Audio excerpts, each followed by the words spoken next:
everybody and welcome back, and if you're new here, make sure you are hitting that subscribe button and the little bell so you can get all of my new videos right when they come out. Yes, this is my second channel. I decided to make a second channel, so if you searched up Sara Sue and you came here, you were in the right place. But this is a channel for me to read books. A lot of people has requested that they like the sound of my voice and they want to hear me read some books to you, so I'm gonna go ahead and do that. I'm gonna be a part of the booktube community. I think it's gonna be really fun. I've learn some of this stuff there because I read a lot. So I'm gonna go ahead and read If I Stay by Gail Forman. This is a New York Times bestseller and now it's a major movie. I've not seen the movie because I hate watching a movie before I read the book. I think I'm doing myself a disservice when I do that. I actually got this from a Goodwill. I got it for $2.99. I got another book when I go. I love going thrift shopping and going to Goodwill and finding these books really cheap. And I've been wanting to read this for a while, and this is not like the only type of books I read. I read fiction, I read nonfiction, I read biographies, I read about a little bit of everything. So let's go ahead and get into this book. I'm gonna go ahead and read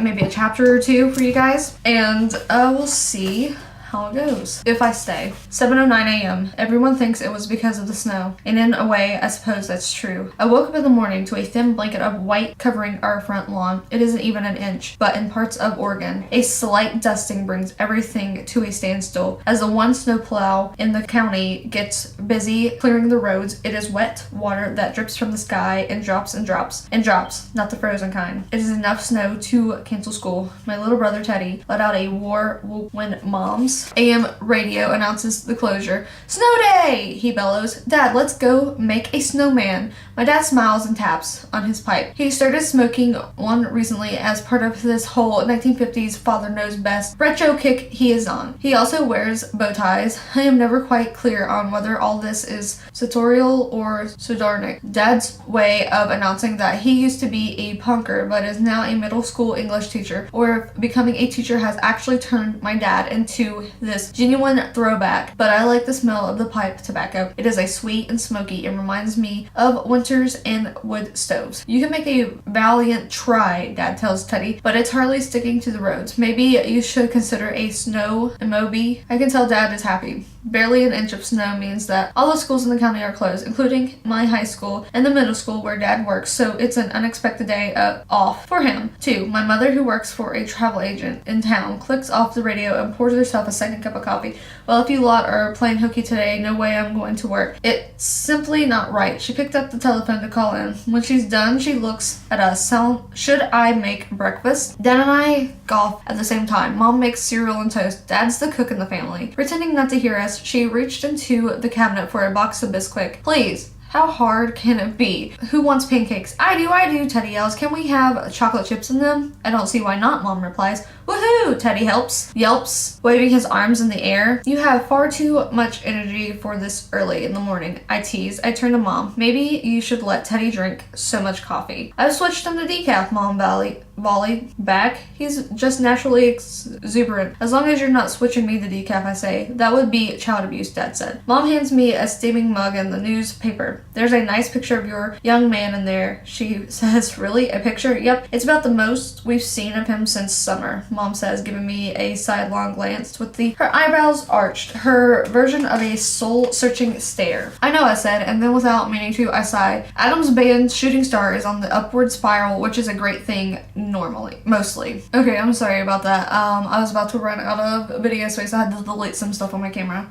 Fame. Wasted of the youth, Dad said, but he's smiling. I know he's excited for Adam, proud even. Leaf through the newspaper to the calendar section. There's a small blurb about Shooting Star, which an event smaller picture of the four of them, next to a big article about bikini and a huge picture of the band's lead singer, punk rock diva Brooke Vega. The bit about them basically say that the local band Shooting Star is opening for Bikini on the Portland leg of Bikini's national tour. It doesn't mention that even bigger to me news that last night Shooting Star headlined at a club in Seattle, and according to the text Adam sent me at midnight, sold out the place. "Are you going tonight?" Dad asked. "I was planning to. It depends if they shut down the whole state on account of the snow. It is approaching a blizzard," Dad says, pointing to a single snowflake floating its way to the earth. I'm also supposed to rehearse with some pianists from the college that Professor Christie dug up. Professor Christie, a retired music teacher at the university who I've been working with for the last few years, is also looking for victims for me to play with. Keep you sharp so you can show all these Juilliard snobs how it's really done, she says. I haven't gotten into Juilliard yet, but my audition went really well. The batch suit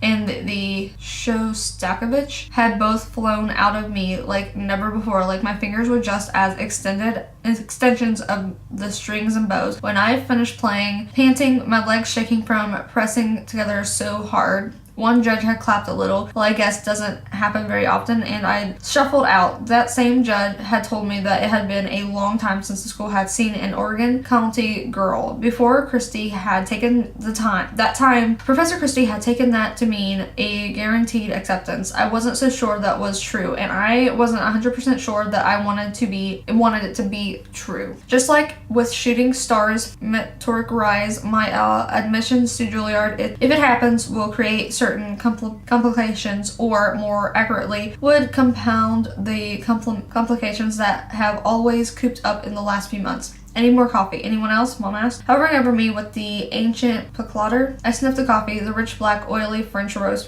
we all prefer. The smell alone perked me up. Okay. So I'm going to quit there because I have a lot to do today, and I wasn't going to really get into a lot of it, but that was half of the first chapter.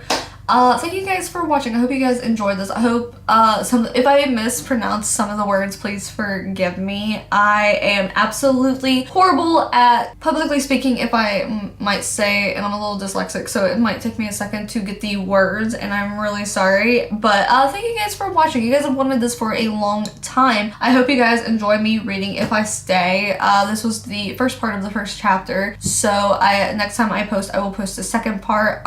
Sounds pretty good so far. It's really slow. I don't recognize myself in, like, I love reading books where I recognize myself in the character. I'm not really recognizing myself in this character, and it's just really hard to picture right now, but I guess we'll see once we go further. Thank you for watching. If you like this video, give it a thumbs up. If you haven't subscribed, go ahead, subscribe. I think I'm going to be posting videos on this channel once a week. This is my second channel, so if you want to see out the other videos I do makeup videos and all that other stuff. On my main channel, you can find the link to that down in the description below. I also have a Snapchat, Twitter, and Instagram. If you want to see more of me when I'm not reading books, you can follow me down there. And I do have a family, so it's a lot of shenanigans. So you can follow me on all of my social media accounts. The descriptions and all the information is down in the description below. I am fumbling with my words now. I'm so sorry. Thank you for watching, and until next time, guys, bye.